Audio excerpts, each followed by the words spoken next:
नबी पाक अलैहिस्सलाम ने फरमाया, अपने दुख लोगों के सामने ना बयान करना, सेठों नवाबों को ना बताते फिरना, दुनियादारों के सामने जाके ना रोना कि मैं तकलीफ में हूँ। पर मैं अगर दुनियादारों को दुख बताओगे रब तुम्हें कभी गनी नहीं करेगा। और लोग हैं कि उल्टा मजाक उड़ाएंगे।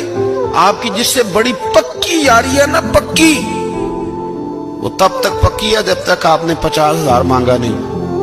और जिस वक्त आपने कह दिया कि मैं मजबूर हूं मेरी मदद कर, तो फिर खत्म हो गई दोस्ती। लोगों की ताल्लुकात आपके साथ तब तक हैं जब तक आप उनसे कोई जरूरत वाबस्ता नहीं करते। करीम आबू फरमाने लगे, बंदों के सामने दुख ना बयान करना, अल्लाह तुझे कभी गनी नहीं करेगा।